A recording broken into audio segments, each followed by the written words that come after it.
Assalamualaikum warahmatullahi wabarakatuh. Halo teman-teman, kita jumpa lagi di channel Belajar Bareng Muhammad Hendi. Oke, pada kesempatan kali ini kita akan belajar atau belajar mengenal rumus if ya. Tentunya teman-teman sering dengar, sering menggunakan rumus if ya.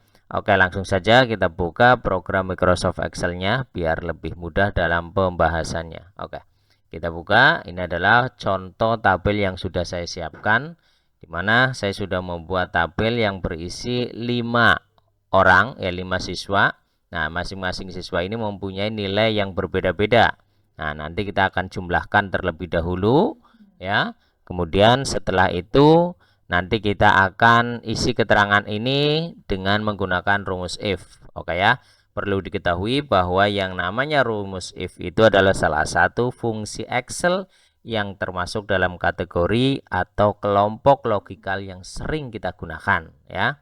Jadi nanti kita sering menggunakan rumus if dalam pengerjaan Microsoft Excel ya. Kita jumlahkan terlebih dahulu nilai dari masing-masing siswa ini ya.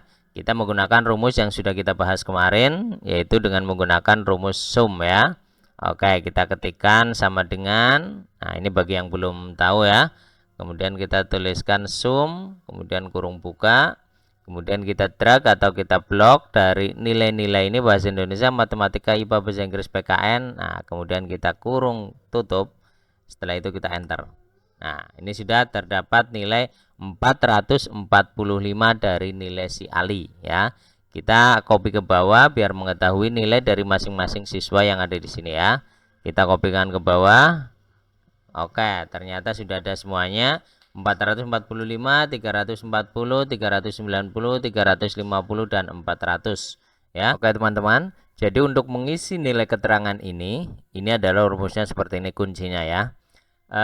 Jika nilainya lebih dari 350, nah, lebih dari ya, sama dengan lebih dari sama dengan 350. Jadi kalau nilainya itu 350 ke atas, maka kategorinya adalah lulus. Tetapi jika kurang dari 350, maka keterangannya adalah gagal. Oke, langsung saja kita gunakan rumus if ini ya. Ini adalah rumus if tunggal ya, artinya cuma dengan satu kriteria ya. Untuk penulisan rumus if, yaitu kita awali dengan sama dengan, kemudian kita ketikkan if kurung buka. Nah, ini adalah kaidah penulisannya, yaitu yang pertama adalah logical testnya ya. Jadi keterangan ininya ya. Nah, pertama kita keterangannya adalah yang dicari lulus ya.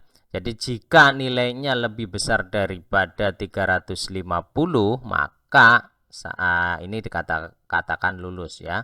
Itu langsung saja if. Nah, yang mau kita cari itu nilai yang mana? Ini ya, jumlahnya berarti if, kemudian klik ini H2 ya. Jika H2 nilainya itu lebih besar sama dengan, mana lebih besar berarti ini ya, lebih besar. Nah, tandanya seperti ini ya teman-teman. Lebih besar sama dengan 350. Ini adalah batas minimal nilai ya, 350.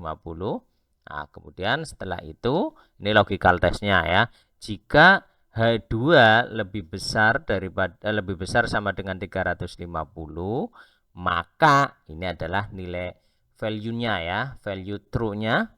Maka nah, berarti di sini titik koma. Kalau di komputer saya atau laptop saya ini titik koma. Kalau di laptop panjenengan biasanya ada yang pakai koma atau titik koma, tergantung pengaturan pada laptop atau PC teman-teman semuanya. Oke.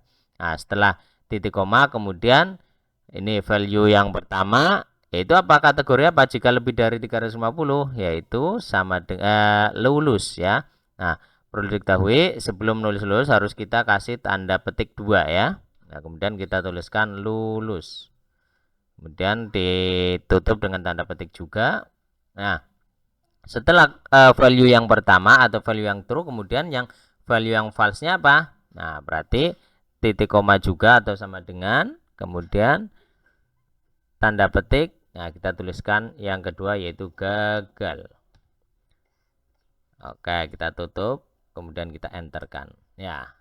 ini adalah nilainya 445 itu lebih besar atau lebih daripada 350, maka nilainya adalah lulus. Oke, kita tarik ke bawah ya teman-teman, biar kita tahu untuk nilai-nilai yang di bawahnya seperti apa ya. Nah, langsung kita tarik ke bawah tanpa kita mengetikkan rumus satu persatu ya. Kalau kita harus mengetikkan, ngapain kita pakai rumus gitu ya. Nah, ini yang kedua adalah gagal. Kenapa? Karena nilainya kurang dari 350 ya. Ini coba kita lihat rumusnya ya. If H3 lebih besar daripada 350, lulus. Kemudian selain itu gagal. Oke, ini adalah 340 kurang dari 350, jadi nilainya adalah gagal. Nah, oke, ini 350 ini pas ya, ini lulus. Karena di rumus ini ada sama dengan. Tapi kalau seumpama ini sama dengannya kita buang ya, jika H5 lebih besar dari 350, maka coba kita lihat ya, seumpama kita buang. Nah, maka nilainya jadi gagal karena nilainya ngepas ya. Tapi kalau kita kasih sama dengan, maka nilainya jadi lulus. Oke teman-teman, ini adalah contoh penggunaan rumus if tunggal. Mudah-mudahan bisa bermanfaat buat kita bersama ya. Kurang dan lebihnya mohon maaf. Wassalamualaikum warahmatullahi wabarakatuh.